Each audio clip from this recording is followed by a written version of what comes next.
بسم اللہ الرحمن الرحیم۔ بنی اسرائیل کا ایک عابد تھا، اس نے ایک کمرہ بنایا اور اس میں 60 سال اس نے اللہ کی عبادت کی۔ کتنی بڑی بات ہے، 60 سال تو ابھی بہت سارے لوگوں کی عمر ہی نہیں ہوئی، اس نے 60 سال اللہ کی عبادت میں اسی کمرے میں گزار دیے۔ ایک دن بارش ہوئی، اس نے کھڑکی سے باہر دیکھا تو اس کا دل کیا میں باہر نکلوں اور ذرا ٹھنڈی ہوا میں سانس لوں گا، طبیعت فریش ہو جائے گی تو میں واپس کمرے میں آ کے پھر عبادت کروں گا۔ اب وہ اس نیت سے کمرے سے باہر نکلا تو شیطان تو طاق میں لگا ہی ہوتا ہے۔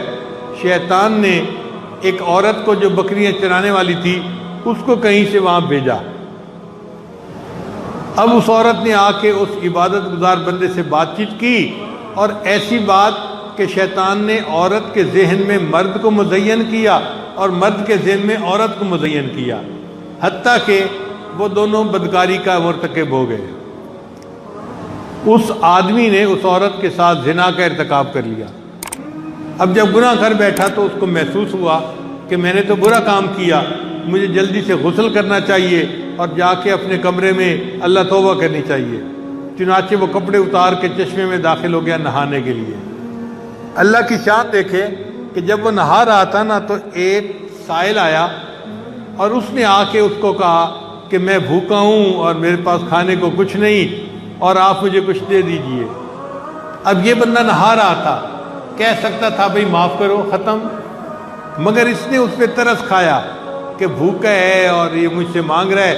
اس نے اسے کہا یار میرے جبے کی جیب میں نا روٹی کا ایک خشک ٹکڑا ہے، تم وہی اس وقت لے لو اور کھا لو، بس یہی کچھ میں کر سکتا ہوں۔ چنانچہ سائل نے وہ روٹی کا ٹکڑا نکال کے چبا لیا اور چلا گیا۔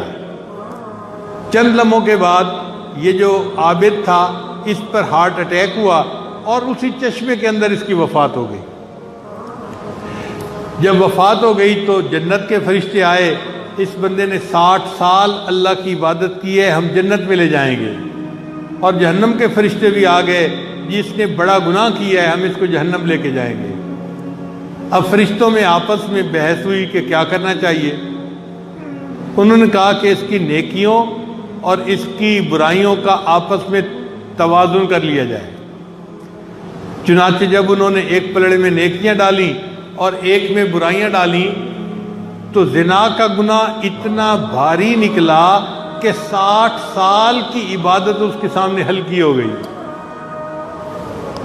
اب جب 60 سال کی عبادت ہلکی ہو گئی تو فرشتے کہنے لگے جی اس کو تو جہنم لے کے جانا ہے۔ اس وقت ایک فرشتے نے کہا کہ دیکھو اس کے نیکیوں کا ایک عمل ابھی باقی ہے جو نہیں ڈالا گیا، اور یہ وہ عمل ہے جو اس نے مرتے مرتے کیا تھا، ایک سائل کو روٹی کا ٹکڑا دیا تھا، اس عمل کو نیکیوں کے پلڑے میں ڈالو۔ چنانچہ اس روٹی کے ٹکڑے کو جب نیکیوں کے پلڑے میں ڈالا گیا وہ اتنا بھاری تھا کہ اللہ نے اس بندے کو اس کے صدقے جنت عطا فرما دی۔ اب بتائیے کہ 60 سال کی عبادت کام نہ آ سکی، روٹی کا ایک ٹکڑا جو کسی فقیر پہ ترس کھا کے اس کو دیا تھا وہ اس کی بخشش کا ذریعہ بن گیا۔